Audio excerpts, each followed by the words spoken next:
Assalamualaikum warahmatullahi wabarakatuh.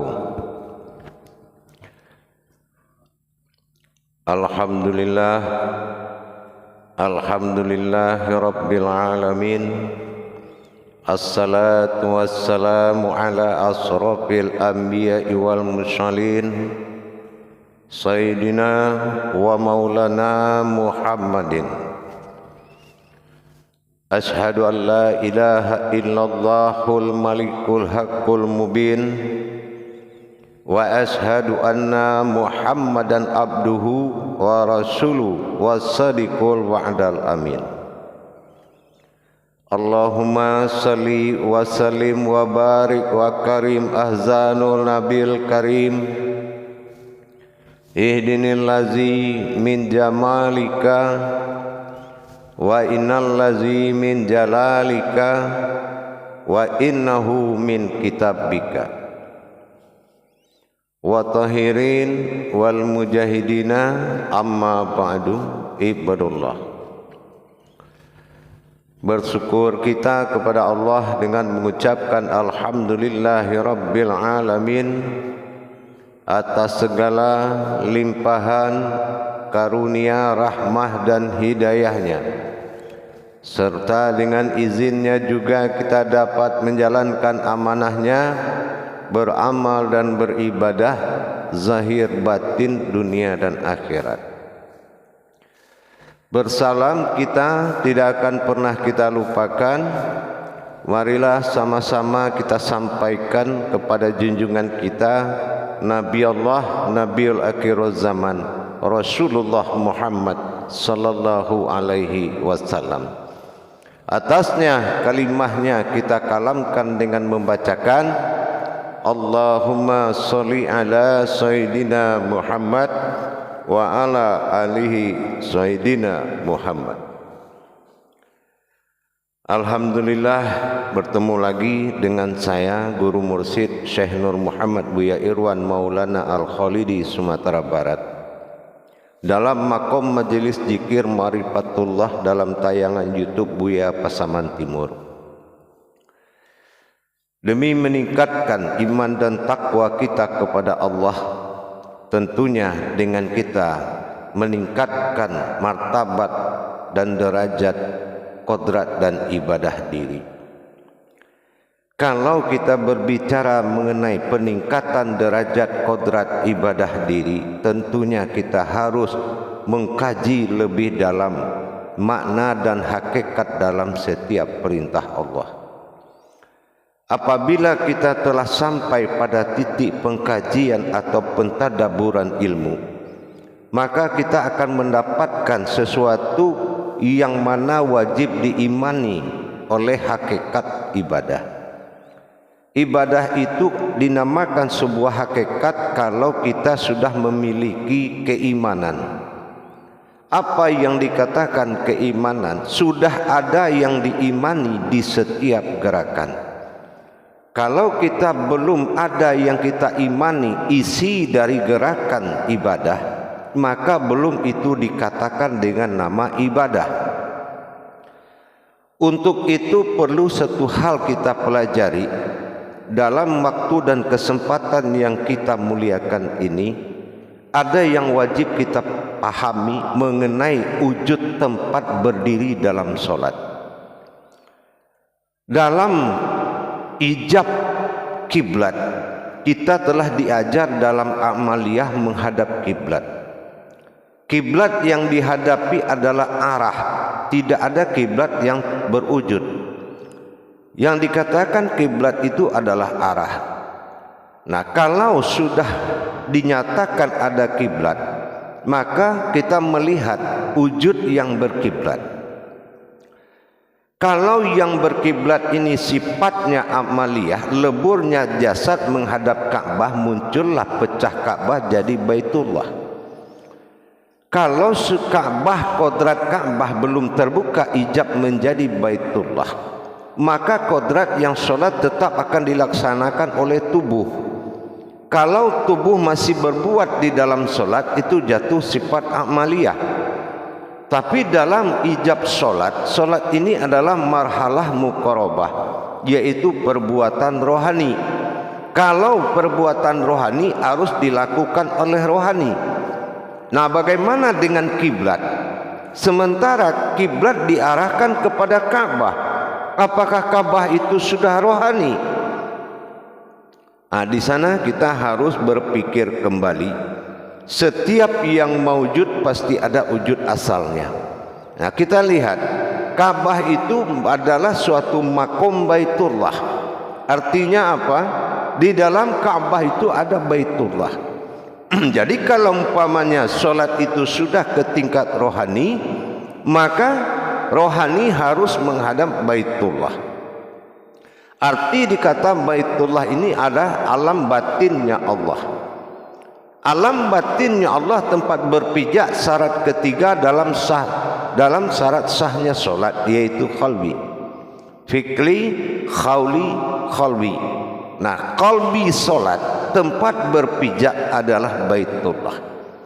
Kalau pasangan dari Ka'bah telah berhadapan dengan kodrat jasad, kalau jasad qabla mutu anta mutu mengalami proses kematian, maka yang hidup hayat adalah rohani.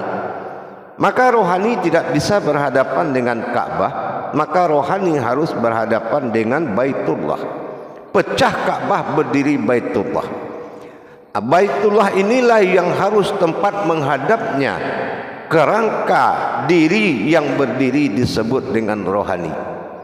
Rohani adalah wujud sebuah sifat bagi Allah, yaitu hayatnya Allah. Di mana makom hayatnya Allah pada diri kita, dan apa kodrat Baitullah, dan di mana letak Baitullah di dalam diri. Nah, di sini kita harus benar-benar mengetahui lebih dalam. Jangan kita melaksanakan pemasangan syariat diri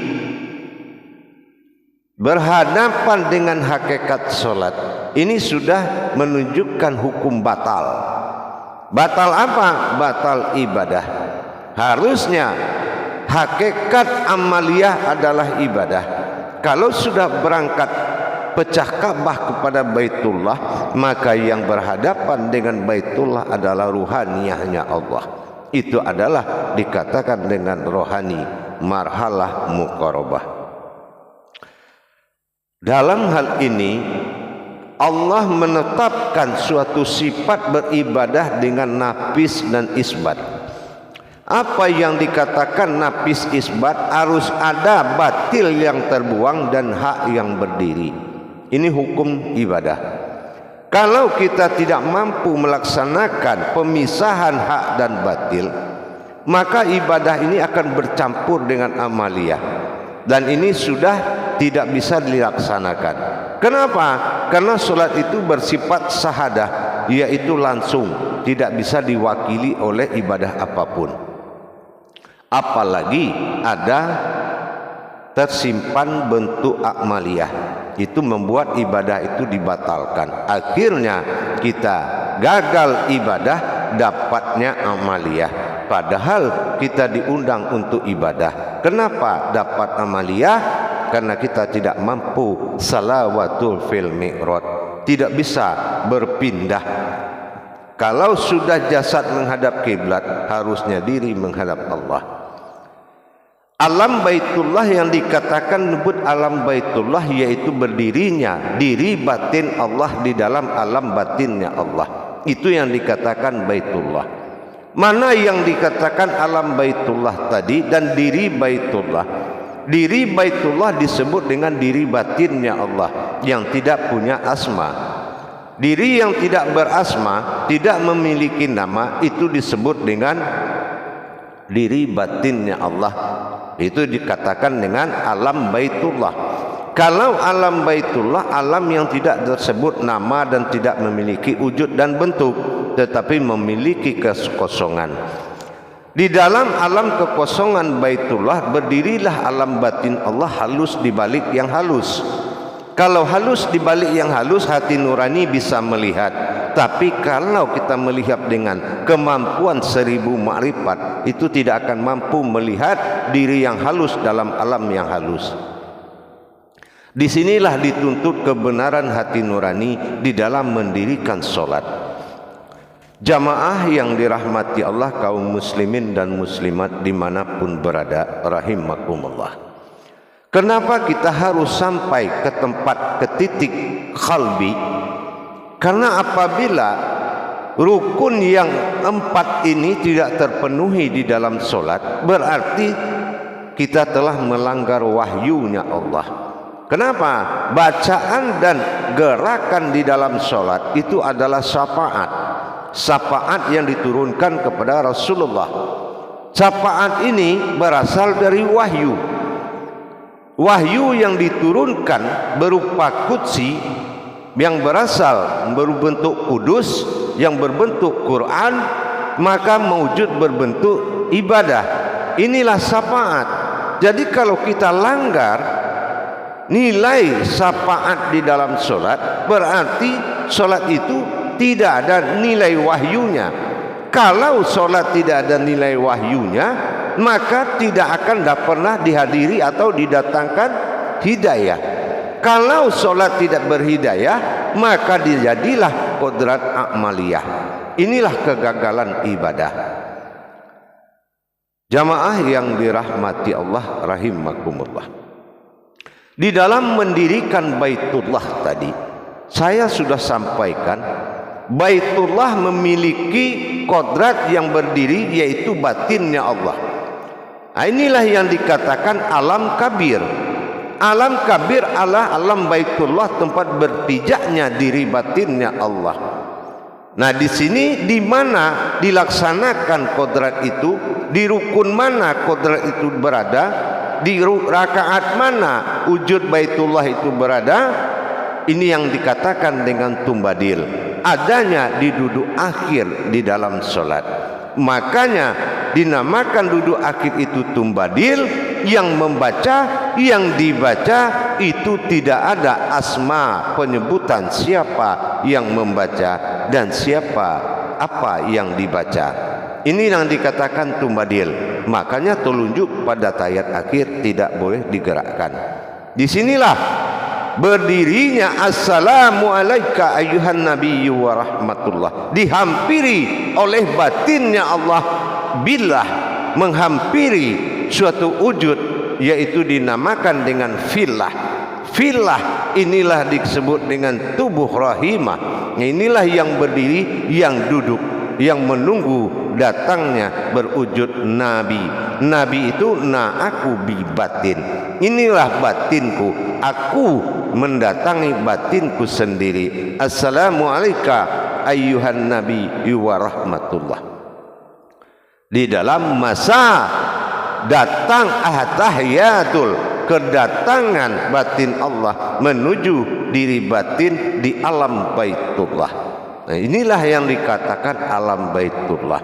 Jadi jangan ada prasangka lagi dalam keumatan, jangan ada lagi prasangka diri, jangan ada lagi prasangka apapun, siapa yang duduk, siapa yang membaca, dan siapa yang datang. Ini tidak boleh lagi ada penamaan asma yang terjadi di kala tumbadil duduk akhir. Jadi melenyapkan segala yang maujud, berdirinya segala yang wujud, itulah yang dikatakan alam Baitullah. Alam Baitullah ini dilihat dari sisi wujud rukunnya, berada di tengah-tengah rongga dada manusia. Makanya melipat tangan itu menyatakan di depan masjidnya alam Baitullah. Kalau kita laki-laki menempatkan tangan itu di dada, diarahkan 3 jari ke arah kiri bawah jantung. Karena apa? Baitullah laki-laki adalah jantung. Tapi perempuan, Baitullah bagi perempuan adalah lurus di tengah-tengah dada. Maka tidak diwajibkan perempuan mengangkat takbir melebihi telinga. tidak diwajibkan karena Baitullah adalah ukuran jarak dadanya perempuan. Nah, begitu kalau laki-laki dia mengarah ke jantung karena jantung adalah alam Ka'bah atau Markubah atau disebut dengan Baitullah bagi laki-laki. Baik para hadirin dan jamaah sekalian, mudah-mudahan apa yang saya sampaikan, kita berbagi wawasan dan ilmu pengetahuan ini mudah-mudahan bermanfaat buat kita semuanya. InsyaAllah bagi jamaah hadirin kaum muslimin yang muslimat yang ingin mendapatkan bimbingan, silakan menghubungi nomor telepon yang ada di layar deskripsi Buya Pasaman Timur. InsyaAllah kita akan selalu berbagi wawasan ilmu pengetahuan. Kenapa? Nikmat Allah yang dipuji oleh Allah hanya satu, yaitu sifat berbagi dengan ikhlas. Mudah-mudahan peningkatan iman dan takwa kita semakin meningkat dan kelancaran dan beribadah, derajat ibadah kita semakin tinggi, maka Allah sudah pantas menghadiri solat kita karena ketinggian derajat yang kita bawa dalam menghadap Allah. InsyaAllah mudah-mudahan semoga bermanfaat apa yang saya sampaikan. Wabillahi taufiq wal hidayah. Wassalamualaikum warahmatullahi wabarakatuh.